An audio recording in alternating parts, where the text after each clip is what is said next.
Hi everyone, in this video I want to show you a short demo about the integration of Corbado Connect into an Auth0 tenant. Auth0 is a great IDP and CIAM solution, however it lacks certain features when it comes to Passkey optimization and enhancing the Passkey adoption, and this is where Corbado then comes into play by leveraging pre-built front-end components, headless SDKs, and also the Passkey intelligence as the prediction and decision engine that drives the creation and usage of Passkeys. Right now in this demo, we have a passwordless setup via Auth0 in place. So the user, they provide their email address and then they get an OTP sent via email, which they use. And I would like to show you how you can step up from this OTP via email to Passkeys and how this in the end plays out.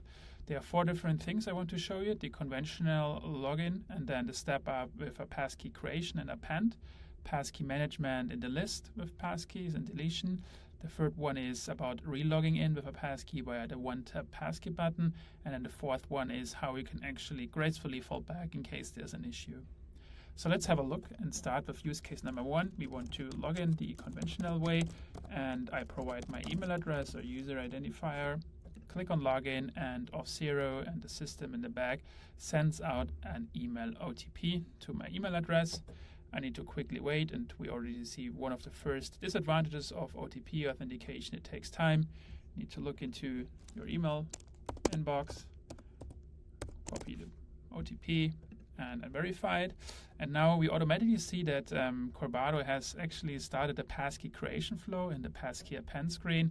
We have, I'm on a Mac OS machine, so I have Touch ID here. I scan my fingerprint, and without actually thinking, I have already created a passkey which is stored in the iCloud keychain.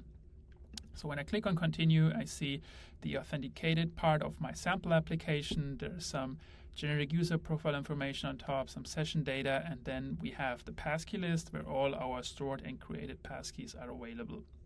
In here, we can, for instance, delete an existing passkey and can also re-add them by clicking on the Add a Passkey button, scanning Touch ID again, and we're in. So this is the use case number 2. That's a predefined component that we supply to you.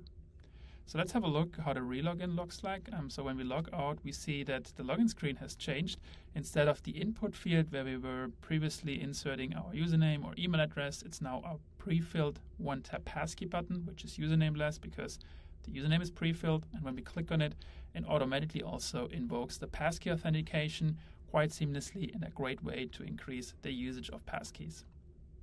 So let's have a look how the fallback actually looks like, and maybe there might be an issue with your implementation, or users have something deleted and they might not be aware of it. So they start the authentication, and instead of providing their Touch ID, they might cancel implicitly or explicitly.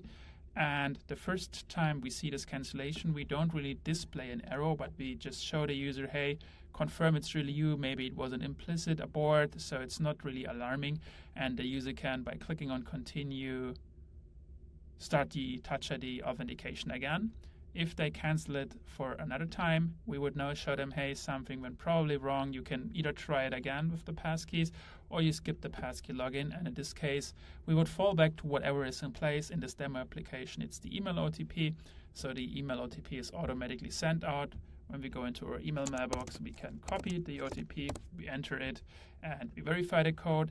Now our system detects there had been an issue before, so we apply the passkey auto healing. In case there was a private or public key deleted, we would be able now to create a new one. So we click on continue, scan the finger, and there we see the passkey once again on the bottom. Right now there was no new passkey created, but it's just a measurement how we can make sure in case there's something odd, we would have created another one, so that in the end always one passkey only per authenticator, which in this case is iCloud keychain.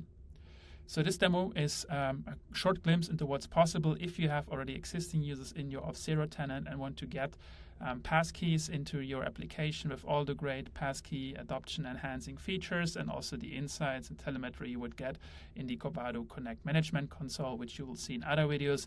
This is more a user-facing demo application, what the user experience would look like when you combine Corbado and Auth0.